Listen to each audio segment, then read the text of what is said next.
চলতি মৌসুমে তরমুজের বাম্পার ফলন হলেও জ্বালানি সংকট ও পরিবহন সমস্যায় দিশেহারা হয়ে পড়েছেন চাষিরা। খেতে পর্যাপ্ত ফলন থাকা সত্ত্বেও সময়মতো বাজারজাত করতে না পারায় দেখা দিয়েছে ব্যাপক ক্ষতির শঙ্কা। উপকূলীয় জেলা বরগুনার কৃষি বিভাগের তথ্য অনুযায়ী এবছর অনুকূল আবহাওয়া ও উন্নত পদ্ধতি ব্যবহারের ফলে তরমুজের উৎপাদন উল্লেখযোগ্য হারে বেড়েছে।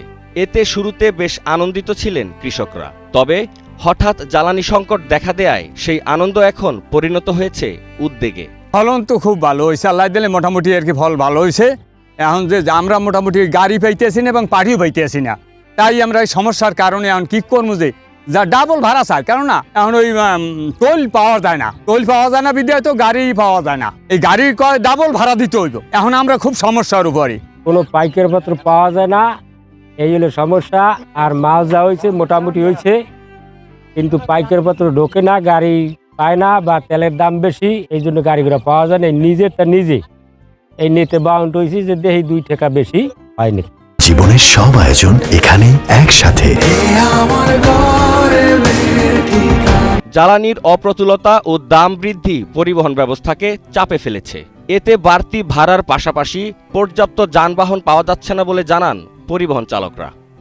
তো খুব কষ্ট, পাম্পে গেলে সিরিয়াল 20-25টার বেশি তেল দেয় না, যেখানে সেখানে যে গাড়ি বন্ধ হয়ে যায়। আমরা মোটামুটি আগে গেছি 2 দিনে, এখন আমাদের 4 দিন 5 দিন সময় লেগে যায়। তারপরেও পাম্পে গেলে 25টার বেশি তেল দেয় না, ওখান থেকে বলে যে আবার আরেক পাম্পে যাও, এ করো তা করো। কৃষকরা যাতে বাড়তি উৎপাদনের যথাযথ মূল্য পান সে বিষয়ে প্রয়োজনীয় ব্যবস্থা গ্রহণ করা হচ্ছে বলে জানিয়েছেন কৃষি বিভাগের এই কর্মকর্তা।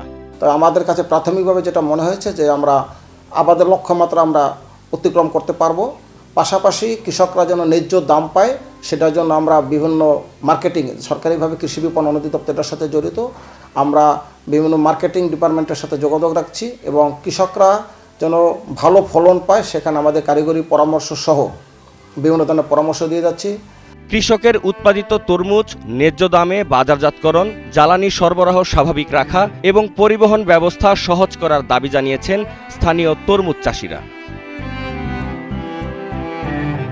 বরগুনা থেকে আকরাম হোসেন হৃদয়ের পাঠানো তথ্য ও ভিডিও চিত্রে ডেস্ক রিপোর্ট, কালের কণ্ঠ।